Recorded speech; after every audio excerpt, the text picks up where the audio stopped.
¿Qué tal, mis queridos amigos y hermanos? Es un gusto estar nuevamente juntos en una nueva clase bíblica. Seguimos estudiando nuestras creencias, las 28 creencias de los adventistas del séptimo día. Y estamos junto al pastor Nicolás. Nico, ¿cómo te va?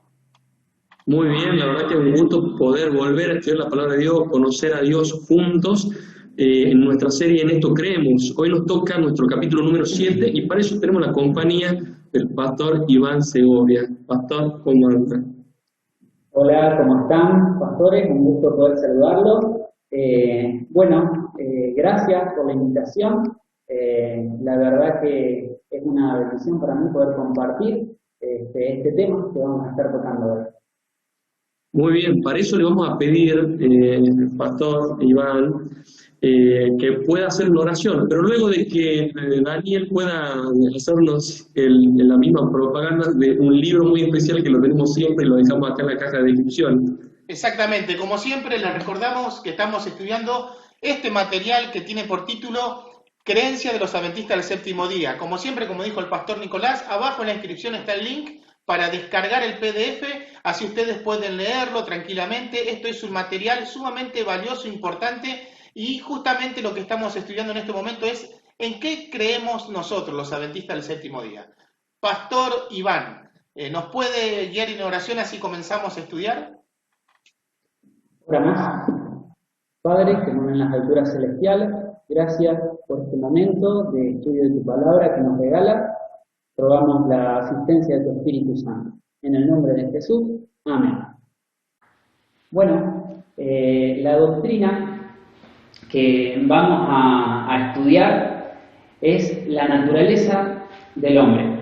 Quiero empezar con una pequeña reflexión para adentrarnos en estos pensamientos que tenemos como iglesia sobre nuestra naturaleza, con la siguiente reflexión. Esto que vemos acá en pantalla, estas dos imágenes, es una imagen antigua, una imagen moderna. La primera pertenece a la ciudad de Pompeya, esa ciudad que fue enterrada por el volcán Vesubio en el año 79 de nuestra era, ¿no? Allí lo que vemos es un grafiti.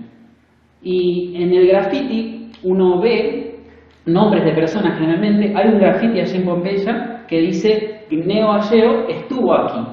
Y luego, del otro lado, vemos otro grafiti, pero es un grafiti moderno, ¿no? Es un grafiti con sobrenombres de jóvenes de ahora, actual. ¿A qué quiero ir con esto? ¿No? El grafiti muestra algo que está inherente en la naturaleza humana, un deseo de trascender, de quedar en la historia. Nosotros, como sabemos, tenemos fecha de caducidad, tenemos un principio y tenemos un final, ¿sí? Pero, sin embargo, el ser humano tiene este deseo, ¿no?, de querer dejar una marca en la historia. Y los grafitis son una muestra de eso. Bien, analizando esto, podemos ir a la Biblia y ver por qué el ser humano tiene esta necesidad. Allí en Eclesiastés 3, el versículo 11, dice así: todo lo hizo hermoso en su tiempo y ha puesto eternidad en el corazón de ellos. Dios originalmente a los seres humanos nos concibió para que seamos eternos. Así originalmente nos creó. Y eso, de alguna u otra manera, está en el corazón de todos los seres humanos. Está en nuestra naturaleza. Leo una cosita más. Generalmente se propone que para entendernos debemos mirarnos a nosotros mismos. Pero la Biblia plantea que mirarnos a través de los ojos de Dios. Cuando nosotros nos vemos a través de los ojos de Dios, vemos nuestra naturaleza a través de su mirada, ahí es cuando nos vamos a entender mejor, porque Él es nuestro creador.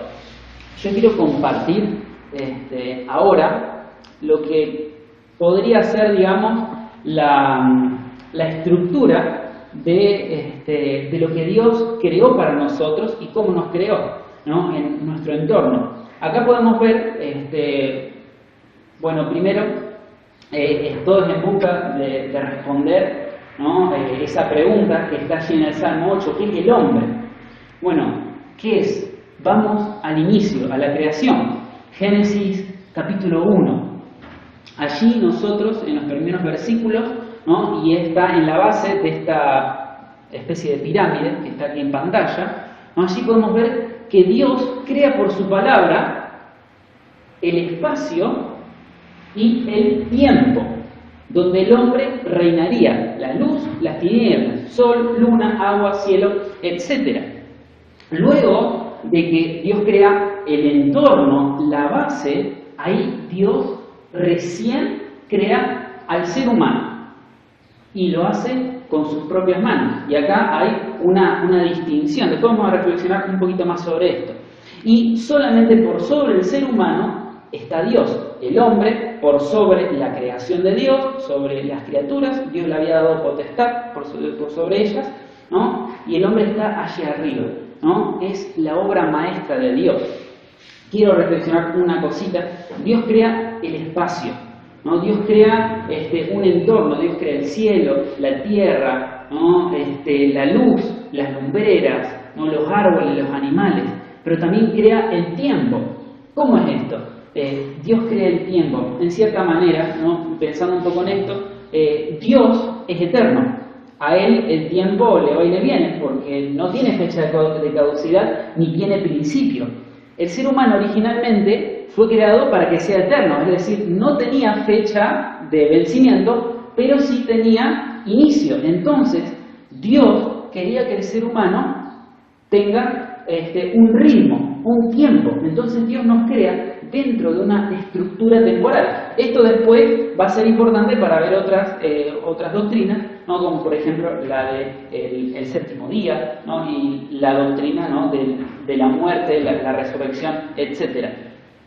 Nosotros teníamos un inicio, entonces Dios quería que recordemos ese inicio. Entonces Él crea en nosotros, ¿no? En nuestro entorno, un tiempo, ¿sí? Vamos a avanzar un poquito. Quiero aclarar algo que me parece interesante. Después esto ya se va a ver, ¿no? O se vio con el tema de la creación. Por ahí, cuando nosotros vemos los días de la creación, parecen un poco desordenados, pero cuando lo leemos así, como están en la Biblia, en una lista, pero lo tenemos que ver de esta manera que yo estoy presentando acá en la pantalla. ¿Por qué? Porque Dios no solo comunica en lo que dice, sino cómo lo dice. No solo con el mensaje, sino con la estructura. Entonces, tenemos que leer el primer día, donde Dios crea el espacio, el día y la noche, y el contenido de ese día lo crea al cuarto día. Es una idea extraña, pero es una manera de querer resaltar algo que viene al final de todos los días y es a lo que quiero ir. El séptimo día. El séptimo día es el día que está en cierta manera solito y en cierta manera que está resaltado entre los días de la creación. Y ahí pasa algo. Dios reposa. Y ese es el punto de encuentro entre el hombre y Dios. Así como Dios creó la luz, las tinieblas, los árboles, los animales, etc., también Dios crea el tiempo, como le decía, y crea un tiempo específico para que el hombre se encuentre con Él. Y acá podemos ver, en Marcos 2:27, el sábado fue creado, ¿no? A causa del hombre. Es decir, Dios concibió, ¿no? Que el hombre tenga en su naturaleza el tiempo, ¿no? Y ese tiempo sea un tiempo semanal, ¿no? Y eso esté en nosotros. Quiero destacar con esto, ¿no? A lo que quiero ir ahora, una vez aclarado lo de los días de la creación, quiero destacar esto. El hombre, en estado de inocencia, estaba ligado a Dios de manera directa. Su naturaleza santa le permitía estar en su presencia sin avergonzarse y sin temor. Es decir, la primera naturaleza del hombre, ¿no? El primer estado, el estado de inocencia, permitía que haya un ida y vuelta directo con Dios. Y eso se da especialmente en este séptimo día. Con la entrada del pecado, nuestra naturaleza cambió. Y esto fue lo primero que notaron Adán y Eva, ¿no? Ellos sintieron desnudez, sintieron temor, se escondieron, etcétera, etcétera, ¿no? Ese cambio en su naturaleza humana, ¿sí? Entonces, qué importante, ¿no? Esto después seguramente se va a reflexionar más, ¿no? Es tener en cuenta este encuentro con Dios. En cierta manera, aparte de recordar la creación, recordar para qué el ser humano fue creado, ¿no? Para tener esos encuentros especiales con Dios. Bueno, acá de vuelta volvemos a ese cuadrito.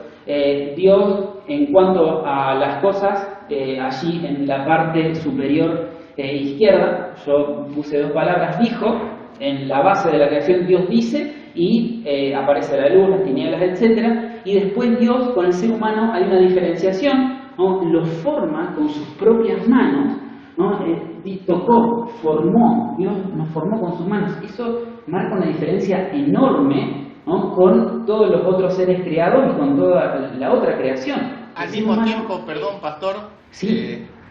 Es algo que hemos mencionado en otras clases bíblicas, da una clara separación o diferencia con respecto a las creencias paganas, ¿no? Que los dioses eran lejanos, no tenían nada que ver con el ser humano, por eso no podían creer que Dios se hizo carne y murió, era una locura para ellos. Pero vemos claramente acá la diferencia, esa palabra tocó, formó con sus propias manos, vemos a un Dios cercano, ¿no? Cercano, al lado nuestro. El Dios cercano, ¿no? Es una idea revolucionaria, ¿no? Que está en el relato de la creación. Si bien hay muchos relatos de la creación en la antigüedad y en cierta manera tienen conexiones con el relato original, así como hay también relatos de la gran inundación o del diluvio, ¿no? Pero esta idea de que Dios toca está en el relato bíblico.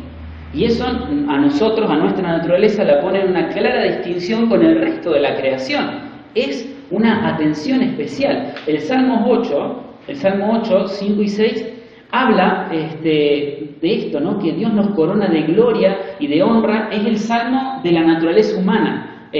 Ahí se nos muestra lo que somos a los ojos de Dios. Es bueno pensar en nosotros a través de ese salmo. Pero quiero destacar algo.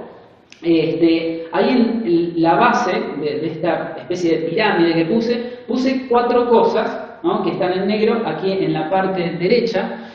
Son como en cierta manera, entre comillas, 4 autoevaluaciones que hace Dios en la primera parte. Cuando crea los animales, la luz, las tinieblas, las lumbreras, etc., hay pausas en el relato y esas pausas terminan como que Dios está viendo eso y dice que es bueno, que es bueno, que es bueno y que es bueno. Lo repite 4 veces. Pero cuando culmina con su obra creadora, ¿no? En el 6º día, después de crear al ser humano, hay una pausa especial. Y ahí Dios dice, en Génesis 1:31, podemos leer, y vio Dios todo lo que había hecho, y he aquí que era bueno en gran manera. Es decir, a ese bueno ahora lo eleva a lo superlativo, una vez que nos crea a nosotros, al ser humano. No somos buenos, somos buenísimos, somos superlativamente buenos a los ojos de Dios, porque estamos hechos con su mano, con todos los detalles, ¿no? Que es más o menos lo que veníamos hablando. Bien, para continuar un poquito, ¿no? Con esta idea de que Dios nos tocó, nos formó y somos, en cierta manera, estamos en la cumbre de su creación, tenemos que vernos como esto, como una obra maestra. No, allí en Génesis 1:26 podemos ver que Dios nos hace, no, allí cuando decide la Trinidad, porque se juntan ellos y hablan, dice que nos hace a imagen y semejanza de ellos. Esto es buenísimo, somos parecidos a Dios, compartimos los rasgos con Él. Imagen, sombra, semejanza, modelo, es decir, nosotros somos una proyección, ¿no? De lo que es Dios, somos esa sombra que se proyecta allá en la pared. Es un privilegio maravilloso ser parecidos a nuestro Creador, ¿no? Él quiso que seamos así porque tiene un cariño especial por la humanidad. Después vamos a hablar un poquito al final sobre eso tan especial. Génesis 1:26, así como Él nos hizo parecidos a Él en semejanza, en otras características también, nos dio poder y dominio, así como Él, ¿no? En este caso sobre la creación, ¿no? Sobre nuestro espacio. Luego, también Dios nos da la bendición, cosas buenas, ¿no? Así como a Dios le pasan cosas buenas. También Dios no nos da la capacidad de crear, pero sí de procrear, ¿no? Algo maravilloso. Y, al igual que Él, nosotros tenemos capacidad consciente de elección. Y bueno, esto acá... Interesante, sí. Pastor Iván, porque me quedo con procrear y hay una autora, Elena de White, que dice que ese es el punto que lo hace diferente a las otras creaciones de los otros mundos, los otros seres que viven en otros planetas, ¿no? Esta raza, la raza humana, es distinta porque tiene esa capacidad de procrear, dar vida. No sé cómo... A la imagen de Dios. ¿Cómo? Dar vida a la imagen de Dios. Tal cual. Es un privilegio único que tenemos, ¿no? Bien, el ser humano, como bien dijimos, ahí en Génesis 2:16-17, Dios le da en esa orden de no comer del fruto la capacidad de elección. Dejen claro eso. El ser humano, como bien sabemos, toma la decisión incorrecta, por eso estamos acá todavía, y pasa lo siguiente, se trastoca un poco toda la estructura, ¿no?, de la creación, y también nuestra naturaleza humana se trastoca, ¿no?, que es de lo que venimos hablando. Entonces, vamos desde la base. Lo primero, el entorno se vuelve agresivo. Allí abajo estoy en el cuadrito de allí. Las espinas aparecen, los cardos, el sudor, los dolores de parto. La naturaleza se vuelve contra el hombre. Después se habla de un sacrificio de animales. El hombre contra la naturaleza. Ahora, como bien habíamos dicho en un principio, que Dios crea el tiempo para que contemos ese inicio maravilloso, pero ahora el tiempo se vuelve contra nosotros, porque no solamente tenemos que tener en cuenta que tenemos un principio, sino que tenemos ahora un final. Entonces el tiempo se vuelve contra el hombre. Luego, yendo a lo que es el hombre, a nuestro cambio de naturaleza, ¿no?, el hombre con el pecado se vuelve en contra de Dios.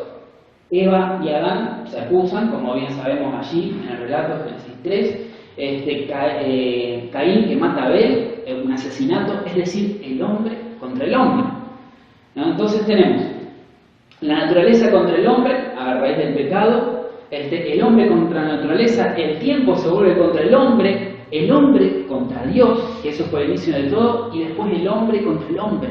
Es terrible la consecuencia del pecado. Hay una pérdida de la imagen de Dios. Nuestra naturaleza ahora de santidad ya cambia. Ya es una naturaleza pecadora, culpable, ¿no? Corrompida. Exactamente, dijiste algo, Iván, pastor, recién, como que pierde la imagen que fue al principio, ¿no? Dice que fue creado a imagen de Dios y ahora el hombre ha perdido justamente esa imagen, se está desdibujando y se va obviamente para otro lado, ¿no? Y pasa el tiempo, y sí, cuando pasan los milenios, esa imagen original se va perdiendo, ¿no? Esa vitalidad, ¿no?, esas buenas inclinaciones, es terrible. Sí. ¿No? Las consecuencias del pecado son acumulativas de cierta manera, ¿no?, tristemente en algunos aspectos. Y quiero, como bien antes puse en esa pirámide esa autoevaluación que Dios decía que era bueno, y después el ser humano bueno en gran manera, quiero destacar que en Génesis 6 Dios hace como otra evaluación de todo y Dios se arrepiente de haber creado al ser humano. ¡Qué evaluación trágica! ¿No? Y pasa algo, nosotros habíamos puesto estos tres rectángulos que están aquí en pantalla juntos.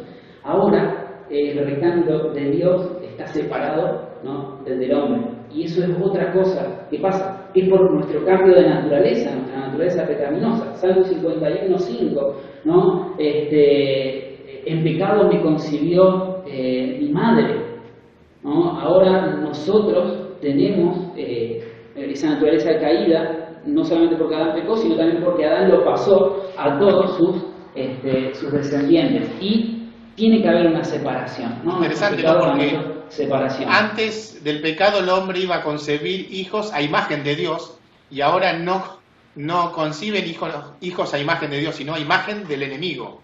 Y Jesús le dijo a ustedes, vosotros sois hijos del diablo, le dijo a los fariseos cuando estaba ahí. Y es terrible.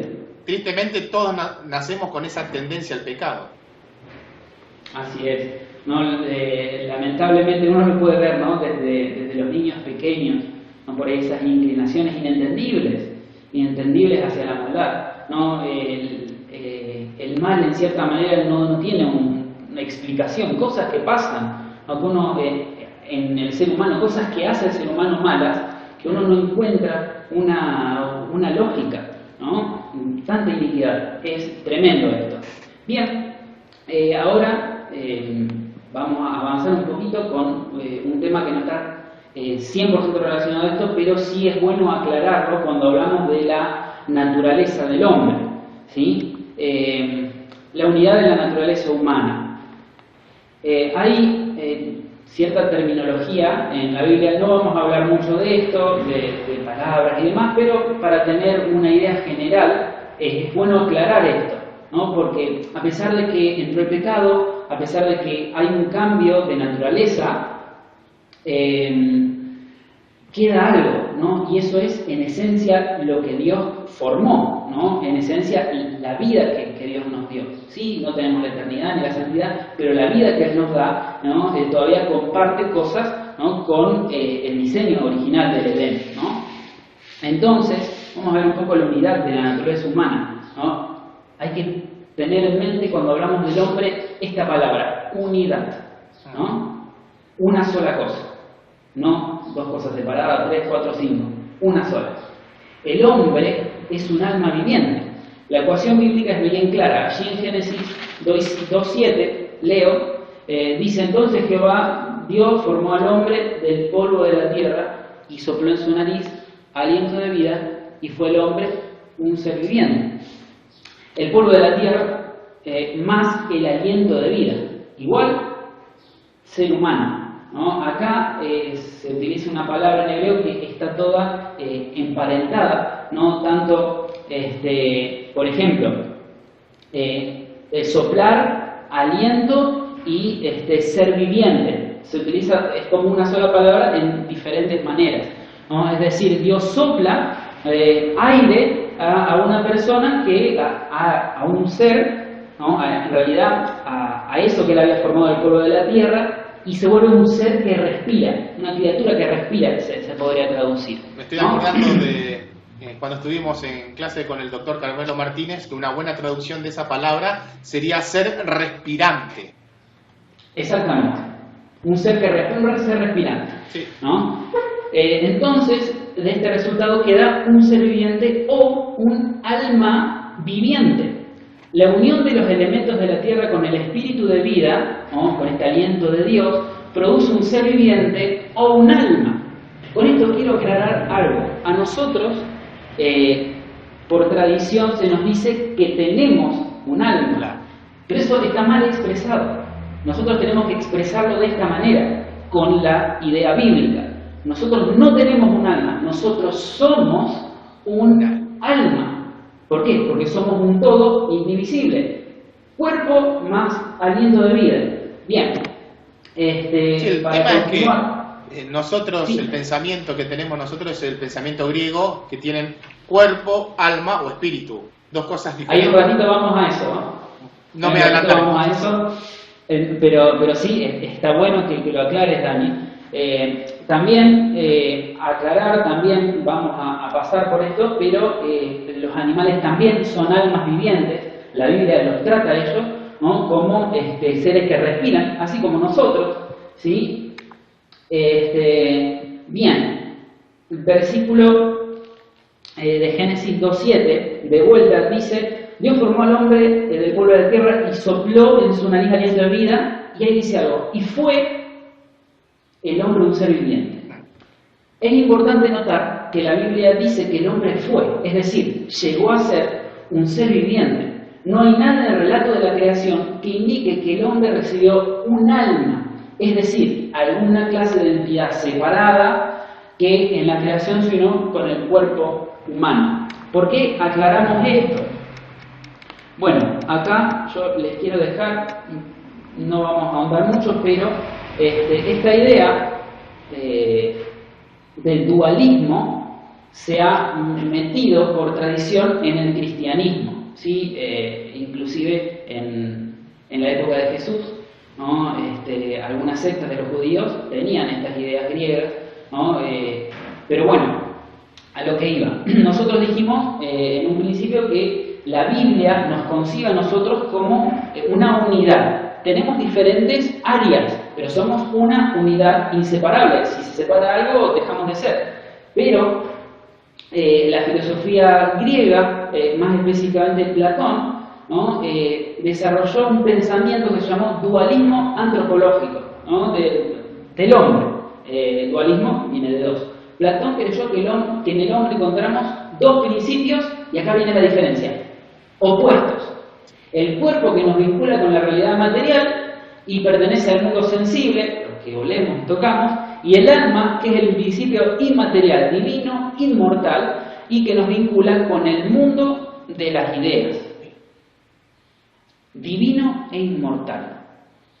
Platón empezó con esta idea, que se metió en la religión, se metió en la interpretación bíblica, y esto ha generado esta idea de que nosotros tenemos un alma, es decir, tenemos algo opuesto al cuerpo, separado, que es eterno, que es etéreo, que no tiene fin, que no tiene principio. Y después con esto podemos hablar un poco de lo que es la reencarnación y demás, ¿no? Esta es la concepción del ser humano dualista. Y ese es el pensamiento que reina ahora, actualmente. Así pensamos nosotros porque tenemos una mentalidad griega.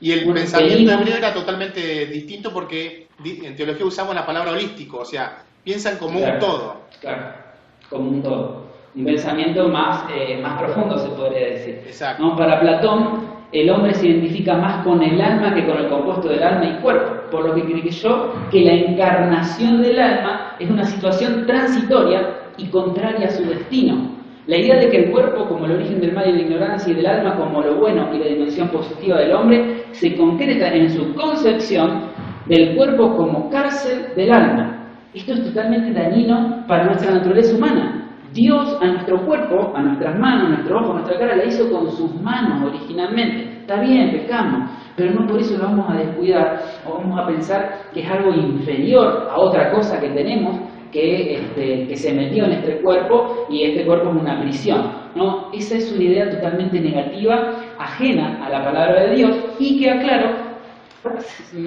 los traductores bíblicos muchas veces en la antigüedad, ¿no? Y actualmente tienen esta idea que venimos hablando, dualista, ¿no? Esta idea griega, y van a traducir la Biblia con esta idea. Entonces hay una confusión con los términos elegidos, y por ahí se presta un poco a confusión cuando leemos de primera mano algunas expresiones, ¿no? Alma, cuerpo, mente, espíritu, etc. Automáticamente nosotros tenemos que entender que el pensamiento hebreo es diferente que al griego, o sea, como la forma que pensamos nosotros. Entonces, cuando leemos en la Biblia, espíritu no es algo, un fantasma que está volando por ahí, un alma. No, para el hebreo, la mentalidad semítica era no un espíritu, simplemente era un soplo.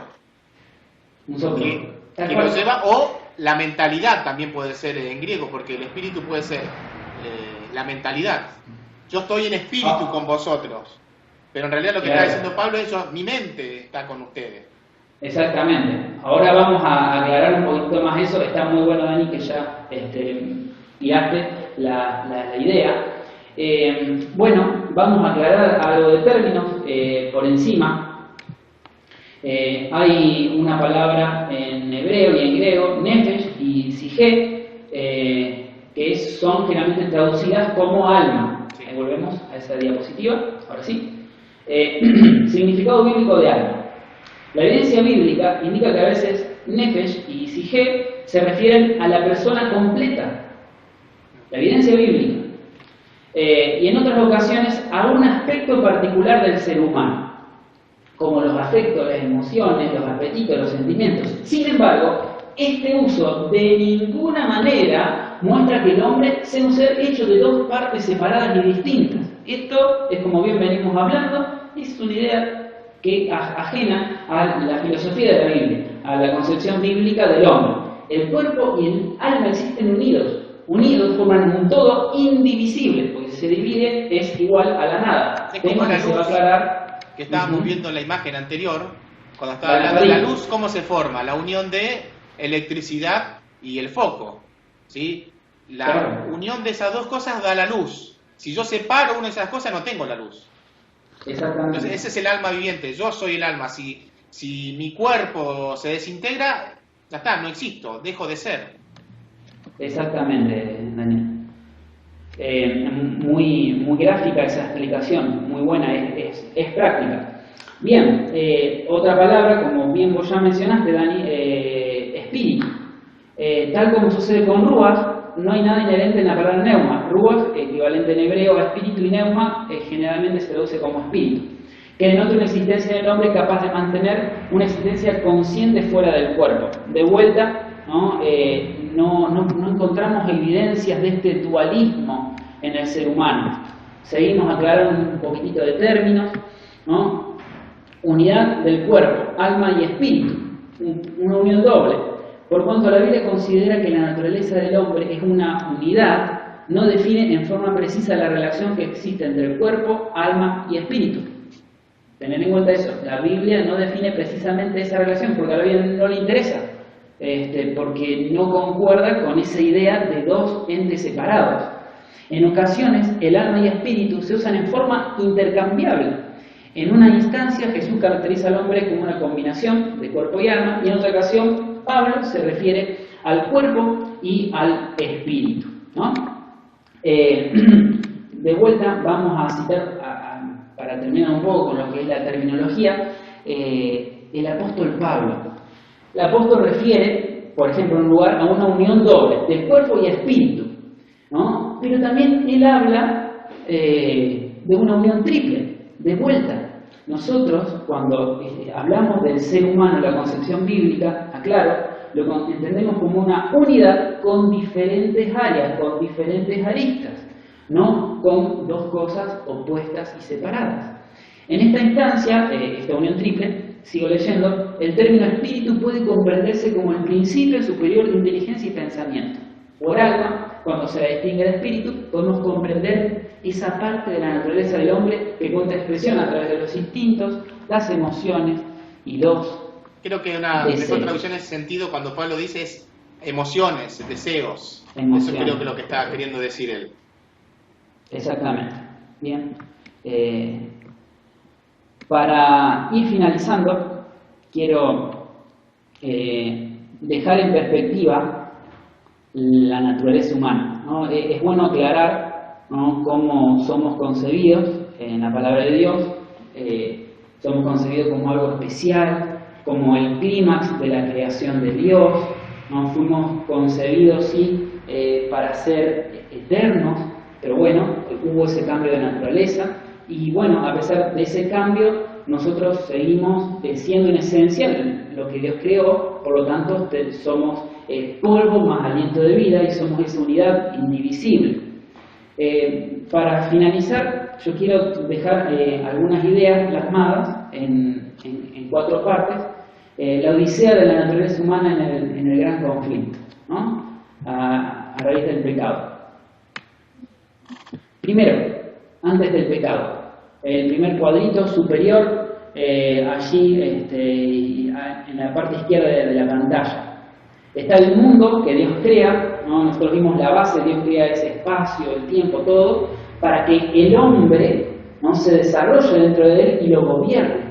Y el hombre es gobernado por Dios. Eso es antes del pecado. Así era, una unión perfecta entre todos, ¿no? Bien.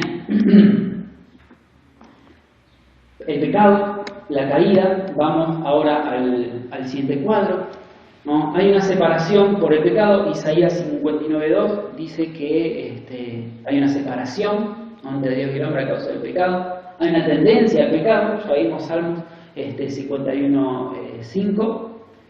Hay un cambio de naturaleza, ¿no? Somos concebidos en maldad, en pecado, me concibió mi madre, dice David. Pero hay un pacto de gracia para salvar a la humanidad que estaba perdida. Entonces, si nosotros vemos ahora en este cuadrito superior derecho, vemos al mundo, la base, y al hombre.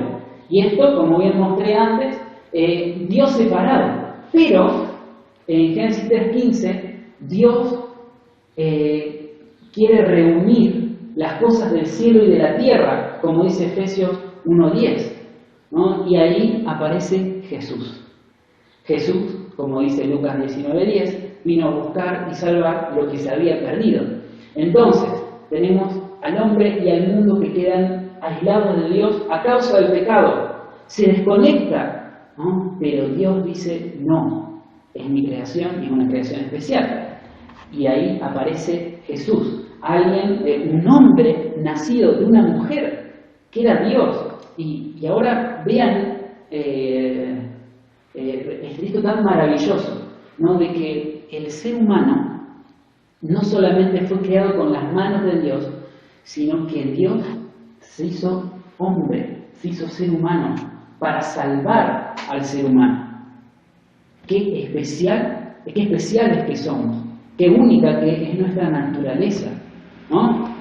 Yo acá puse un cuadrito en blanco, ¿no? en la parte derecha de la pantalla, que dice así: no podemos pensar en el hombre sin relación a Dios o la Tierra o nuestro planeta. Ahora después vamos a ver eso, ¿no? Entonces nosotros tenemos que Dios en Jesús quiere reunir de vuelta lo que se había separado, ¿no? En ese hombre que vino. Dios tomó nuestra naturaleza humana con todos los defectos. Dios se hizo carne, un misterio, pero es algo que Él eligió hacer para salvarnos, para reconectar, para que esa separación a causa del pecado no sea cada vez más difusa. ¿Qué pasa en la segunda venida? Estamos hablando de la naturaleza del ser humano. Bien, tenemos en la parte debajo, en la parte izquierda, el cuadrito 3, Dios y el hombre se reúnen de vuelta.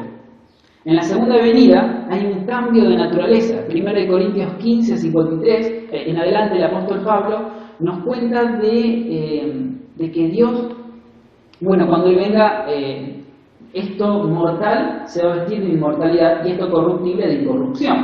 Finalmente vamos a recuperar esa naturaleza perfecta, esa naturaleza buena en gran manera, ¿no? Después de las grandes tribulaciones de esta vida, esa naturaleza buena en gran manera de allí del Edén. Entonces Dios y el hombre se unen. Y en Jeremías 4:23, hablando sobre la otra parte del cuadrito, sobre el mundo, nosotros ahí vemos una descripción gráfica, poética, ¿no? de la destrucción del mundo. ¿Cómo va a estar la tierra? Deshabitada de los seres humanos. Después eso se hablará, ¿no? Cuando se hable del milenio, ¿no? Allí va a estar Satanás y sus ángeles humanos, pero el ser humano no va a estar más. El hombre y Dios van a estar en otro lugar. El ser humano va a estar fuera de su lugar de residencia.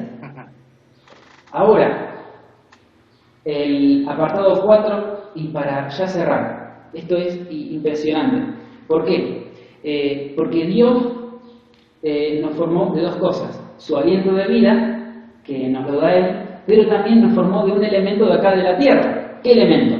La tierra, ¿no? Cuando uno lee allí Génesis 2:7, cuando la palabra polvo de la tierra es Adamá, y Adamá, y después Dios al hombre lo llama Adán. Adán lo formó del Adamá. Nosotros estamos unidos a este planeta porque Dios lo quiso así desde un principio, ¿no? Dios quiso que nosotros tengamos su aliento de vida, ¿no? Por eso Él viene en la segunda venida y nos busca, pero también Dios nos hizo, ¿no? del polvo de la tierra. Por eso, después del milenio, tema que ya se va a estudiar, volvemos con Dios aquí a la tierra. Entonces todo vuelve, ¿no? a su lugar original. Al estado original. Al estado original. Y tenemos al mundo, al hombre y a Dios. Y lo grandioso de todo esto, no solamente que el hombre va a estar en su lugar, sino que ahora Dios va a estar con el hombre en el lugar del hombre, en la tierra. La raza humana es privilegiada, sí. ¿no? Nuestra naturaleza es maravillosa. Vemos un doble, ¿no? Una bendición especial, ¿no? Porque primero vamos a tener a un Dios hombre, primero y principal. Y segundo, que la capital del universo va a estar en este planeta Tierra. en la tierra. O sea, tenemos al Dios parte hombre. de nuestra esencia. Somos privilegiados. Entonces, desde la Parte de nuestra eternidad, esencia. acá va a ser la capital de todo este vasto universo y todo el mundo va a venir acá. Qué privilegio, qué bendición que tenemos. ¿Algo más para decir, pastor? Sí, una idea final, ¿no? Una aplicación que es bueno pensarlo. Muchas veces nos sentimos que no somos nada, nos sentimos mal, nos sentimos menos. Pero cuando uno aprende a ver la naturaleza humana a los ojos de Dios, uno ve lo que realmente vale. Sí. Uno ve esta historia así en panorama y uno se encuentra con la naturaleza humana en perspectiva histórica, profética, y esto es algo que no tenemos que nunca olvidar, ¿no? Y yo creo que es cabal para nuestra salvación tener en cuenta, ¿no?, el origen de lo que somos y el destino eterno de la naturaleza humana.